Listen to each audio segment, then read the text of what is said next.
আজকে আমাদের মনে হয়েছে যে খালেদা জিয়া আমাদের আপসীর নেত্রী, বাংলাদেশের সাবেক প্রধানমন্ত্রী, তার মৃত্যুবরণ করার পর তার যে কফিন, সেই কফিনে আজকে বিএনপি শেষ যে পেরেক সেটা ঠুকে দিল।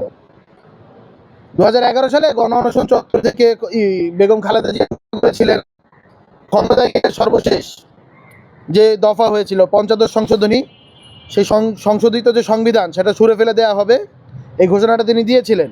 তিনি স্পষ্টভাবে বলেছিলেন এই যে সংবিধান সংশোধনের মধ্য দিয়ে এটি আসলে আওয়ামী লীগের ইশতেহারে পরিণত হয়েছে, এবং আওয়ামী লীগের যে ইশতেহার বরাবরই বাংলাদেশের গণমানুষের বিচ্ছিন্ন একটি বাকশালী ইশতেহার, বাকশালী রাজনীতি এবং একটি ফ্যাসিবাদী রাজনীতি। ফলত এই সংবিধান যাদের ইশতেহার হয়ে দাঁড়াচ্ছে, যে ফ্যাসিস্টদের ইশতেহার হয়ে দাঁড়াচ্ছে, এই সংবিধান তারা ছুঁড়ে ফেলবেন। বাংলাদেশের আসলে যখনই আমরা সমস্যাগুলোর দিকে দেখতে চাই, সব সমস্যার গোড়া আসলে গিয়ে থাকে আসলে 72-এর সংবিধানের ভিতরে। তাই তিনি বলেছিলেন যেদিন জনগণের সরকার ক্ষমতায় আসবে সেদিনই এই সংবিধান তিনি ছুঁড়ে ফেলে দিবেন। আজকে বিএনপি সরকার ক্ষমতায় এসেছে। আমরা নির্বাচনের মাঝে দেখেছিলাম যে সবগুলো রাজনৈতিক দল সবাই আসলে মোটামুটিভাবে এই ফলাফলকে মেনেই নিয়েছে। তো এটাকে জনগণের সরকার হিসেবে আমরা দেখতে চেয়েছি, কিন্তু কার্যক্রমের দিক থেকে দেখি তার বিপরীত। একদিকে শুরুতে আমরা শুনতে পাই জুলাই গণ অভ্যুত্থানের সেই বিপ্লব সময়ে যখন গণপ্রতিরোধ করা হয়েছিল, সেই গণপ্রতিরোধেরও নাকি বিচার করবে পুলিশ হত্যার নাম দিয়ে, কোট আনকোট করে পুলিশ হত্যার নাম দিয়ে, পুলিশ হত্যার ট্যাগ দিয়ে নাকি অভ্যুত্থানকারীদের বিচার করা হবে। একদিকে বলা হয়, পরবর্তীতে যখন আবার জনতার চাপের মুখে সেটিকে প্রত্যাখ্যানও করা হয়। আবার আমরা দেখতে পাই রাজনৈতিকভাবে যখন হলো গিয়ে এই জনগণের মোকাবেলা হচ্ছিল, জনগণ যখন এটি গণপ্রতিরোধ করছিল, তখন এটিকে আবার হাইকোর্টের দিকে নিয়ে যাওয়া হয়েছে। এই হাইকোর্ট খেলা বাংলাদেশের কিন্তু নতুন না, বাংলাদেশে অনেক পুরনো। আমরা কি দেখতে পেয়েছিলাম, রাজনৈতিক যে বিষয়গুলো, সেই বিষয়গুলোকে আপনি যতবার হাইকোর্টে নিয়েছেন, যতবারই আসলে কোর্টপাড়ায় নিয়ে যাওয়া হয়েছে, ততবার সেটা ফেল করেছে।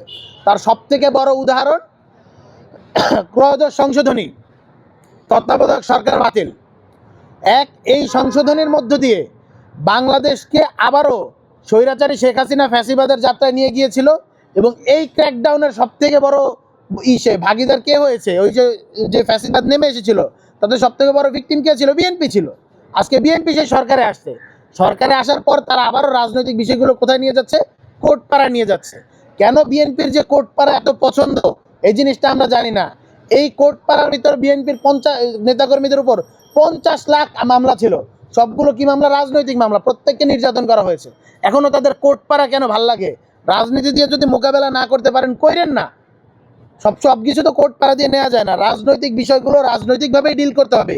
এইটাই তো আন্তর্জাতিক ম্যানার, আন্তর্জাতিক পলিটিক্স, ইন্টারন্যাশনালি এইটাই স্বীকৃত। আপনারা যদি এই জিনিসটাকে কোর্টপাড়ায় নিয়ে যান, ইউ গাইস উইল সাফার। এই জিনিস তো আপনারা দেখতে পাইছেন আওয়ামী আমলে, আবার আপনারা এই জিনিসটা দেখতে পাবেন। এখন এই যে 1400 মানুষের প্রাণ, 30,000 আহত, এত রক্ত, এই যে এই জুলাইকে নিয়ে যে তামাশা করা হচ্ছে, তামাশাটা কিভাবে করলো আমি আপনাদেরকে একটু নাম ধরে একটু ব্যাখ্যা দিই।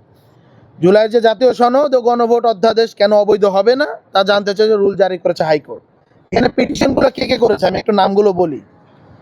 পিটিশন করেছে আইনজীবী আহসানুল করিম, সৈয়দ মামুন মাহবুব, গাজী কামরুল ইসলাম সজল, গাজী তৌহিদুল ইসলাম, মাহফুজুর রহমান মিলন, জ্যোতির্ময় বড়ুয়া। আমি একটু তাদের পরিচয়গুলো সংক্ষেপে দিচ্ছি, পরে আমরা আলোচনায় যাচ্ছি।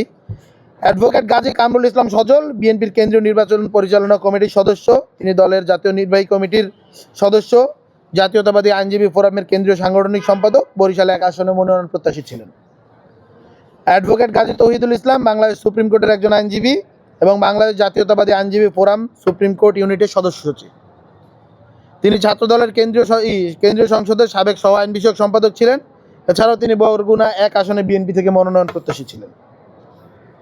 মাহফুজুর রহমান মিলন বিএনপির প্যানেল থেকে সুপ্রিম কোর্ট আইনজীবী সমিতির ভারপ্রাপ্ত সম্পাদক এবং বিএনপির দলীয় আইনজীবী এবং রাজশাহী 1 তানোর গোদাগাড়ী আসনের মনোনয়ন প্রত্যাশী ছিলেন।